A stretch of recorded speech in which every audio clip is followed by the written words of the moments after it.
Section 12.3.3. Base 256 Linearity. This analysis of linearity in base 26 is just a warm-up for base 256 linearity, because there are two distinct forms of linearity that can occur in base 256. Let's call them serial and condensed.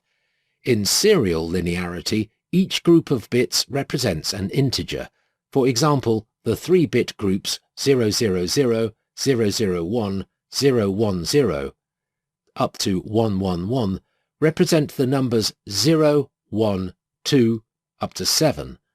The two forms of linearity can be combined to make a hybrid form of linearity. This is discussed later in section 12.3.6. Serial linearity is what we saw with base 26. In base 26, there could be correlations between the N1, N2, and N3 numberings in any combination and in any order, so there were many pairings that had to be tested for linearity. In base 256, there are more possibilities.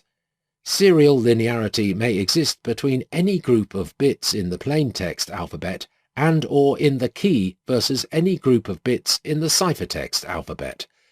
These bit groups need not be the same size. A 4-bit group taken from the plaintext, covering the range from 0 to 15, may be highly correlated with a 3-bit ciphertext group covering the range 0 to 7, so the number of possible pairings is much greater. To make matters worse, the 4 bits in that 4-bit group could be any bits from the plaintext byte. Bits 7, 2, 5, 1 in that order are just as valid as bits 1, 2, 3, 4. The linear substitution might add these 4 bits to 4 different bits of the key byte modulo 16. The number of possible combinations becomes enormous. To recap, any group of bits in any order in the plaintext character plus key character can be linearly correlated with any group of bits in any order in the ciphertext character. That's a boatload of correlations to test. Before you reach for the Excedrin or the tequila, here is some good news. You probably don't need to test for any of them. Unless the cipher is specifically designed to pass these values intact from round to round, these correlations won't matter. They will get so weakened with each successive round that they won't be detectable from the initial plaintext through the last round of the block cipher. Section 12.3.4. Adding a backdoor. You may have noticed that I said probably. The exception is when you suspect that a cipher may have a backdoor. That is, it has been deliberately designed so that people who know the secret can read messages without knowing the key. For example, a national espionage agency might supply its agents with a cipher that has a backdoor so that the agency can monitor their messages and detect traitors. At this point, let's change hats. Suppose that you are Z, the spy master who has been tasked with designing this cipher. You need to build a cipher that looks and acts like a strong block cipher, so the users will not suspect a thing. For example, you would want your cipher to have the 50-50 property, where changing just one bit in the key or the plaintext would cause about half of the ciphertext bits to change in a random-looking pattern. If the substitutions in your block cipher were not all linear, this would be a sure sign of a strong block cipher. You want your fake cipher to mimic that property. Here is one method you can use to hide a backdoor in a cipher.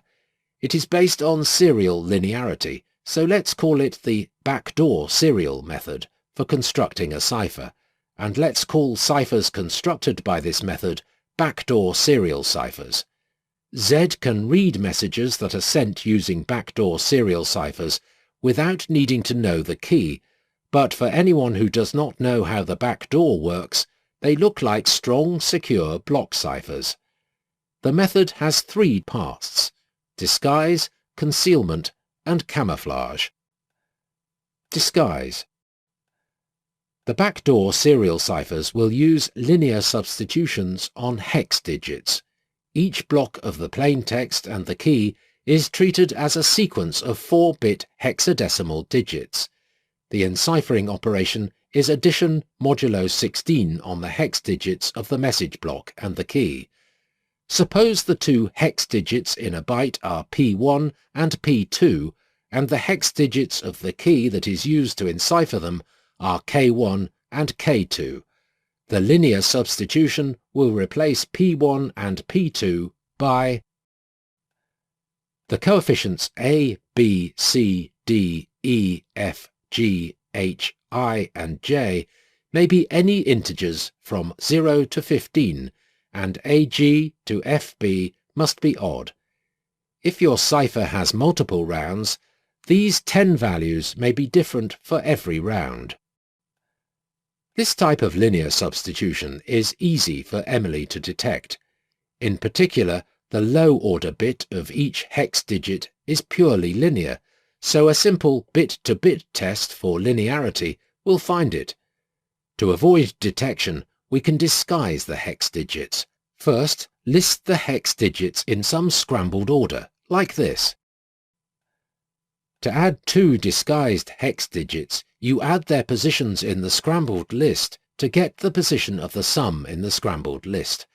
For example, to add 1 plus 2, you find that the digit 1 is in position 9, and the digit 2 is in position F, so you add 9 plus F mod 16 to get 8. The sum is in position 8 in the list.